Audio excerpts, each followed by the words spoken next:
Oui, premier point, le Venezuela, puisque ça a été mentionné. L'argent du trafic est en dollars, mais pour le blanchir, l'or est souvent utilisé par les narcos et les mines illégales d'or et de diamants pullulent au Venezuela.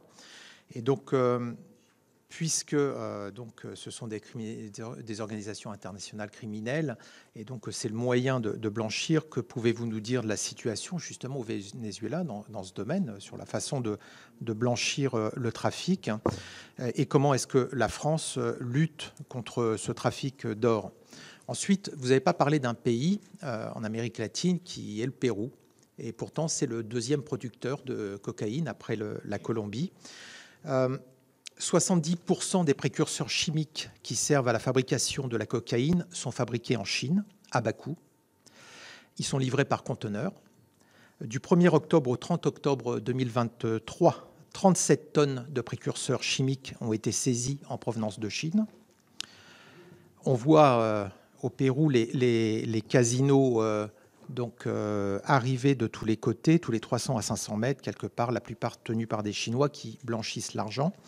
À partir de 2025, un terminal au nord de Lima, un port chinois, va ouvrir ses portes. La crainte de beaucoup, c'est que tout rentre et sorte par ce terminal chinois. Que pouvez-vous nous dire de la prise en compte que nous faisons de cette circulation via le Pérou? Comment est-ce que les organisations multilatérales s'emparent du contrôle sur les précurseurs chimiques qui viennent de Chine? Et quelle pression diplomatique exerçons-nous sur ce sujet à l'égard de ce pays? J'aurais bien aimé savoir quel est votre avis sur l'évolution du nombre d'assassinats pour 100 000 habitants en Amérique centrale, puisque c'est un des sujets, et puis nous le repositionner pour nous donner une perspective par rapport à ce que l'on vit en France. Ça permettra à tous nos compatriotes de bien se rendre compte de quelle est la vraie situation à laquelle sont confrontés ces pays du fait justement de cette criminalité débridée. Sur la Chine, la question des précurseurs et notamment sur les drogues de synthèse, c'est un sujet qui est prioritaire et il a certainement précédé pour beaucoup au lancement par les États-Unis de la coalition internationale sur les drogues de synthèse.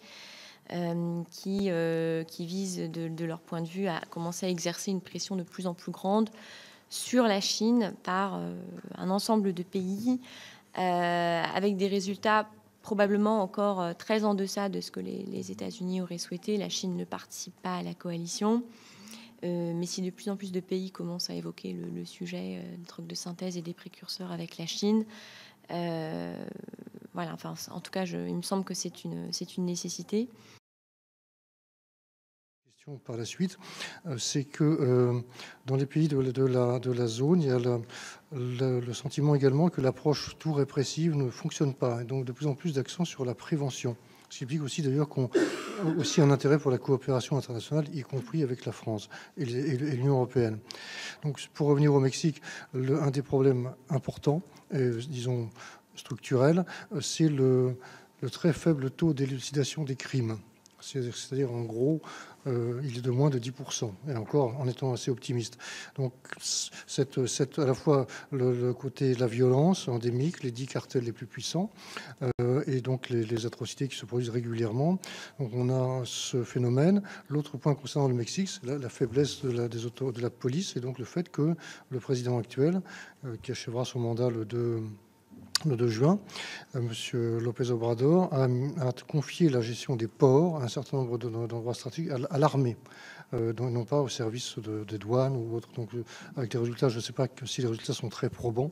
En tout cas, ça a été un choix qui a été fait, critiqué par certains, dans la mesure où l'armée est censée tout faire. Donc voilà, ça c'est la première chose. Sur le taux d'homicide tel qu'on a donc au Mexique, c'est quand même 500 000 migrants par an qui franchissent le Rio Bravo, grosso modo. Donc actuellement, ce serait de l'ordre de 27 pour 100 000 habitants. Je ne sais pas si ça évolue régulièrement. Sur les records dans la zone, c'est quand même, je pense, on peut dire le Honduras, qui était à À combien était le Honduras, que je vous dise cela. Le Honduras était en termes de taux d'homicide par habitant à 40 pour 100 000. Je pense que c'est un chiffre qui fait réfléchir. C'est lié aussi à l'informalité également, au fait que ce pays a connu une guerre civile dans laquelle les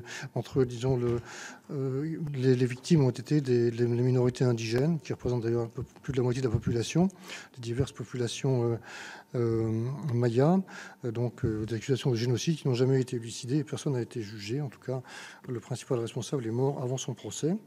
Donc le contre-exemple étant celui du Salvador, qui, sous l'effet de la politique menée par le président Nayib Bukele, qui a procédé à des arrestations massives et instauré un état d'urgence qui dure depuis maintenant plus d'1 an et demi.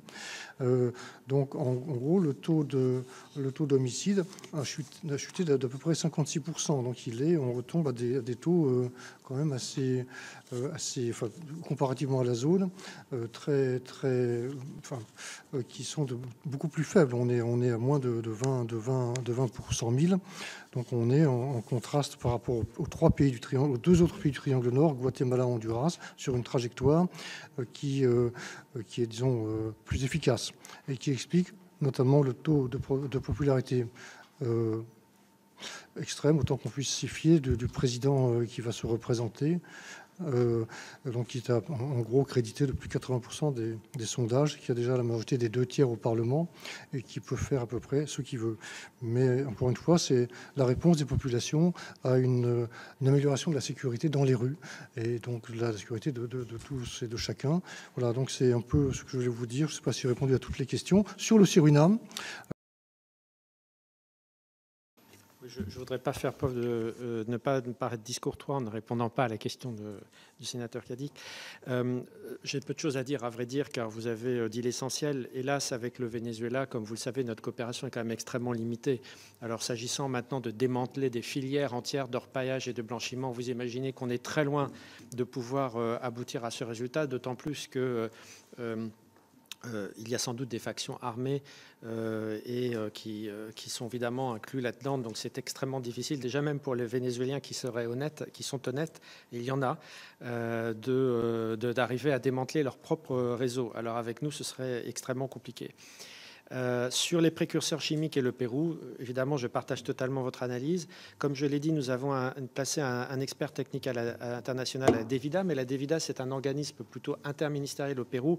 Il est vrai que les moyens qui sont nécessaires pour démanteler en fait ces réseaux nécessitent beaucoup plus de ressources humaines. Alors, les Américains, eux, ont placé des agents, il y a un nombre beaucoup plus important d'agents d'ADEA dans un autre organisme qui s'appelle la DIRANDO au Pérou, et là qui fait beaucoup plus, je dirais, de coopération opérationnelle.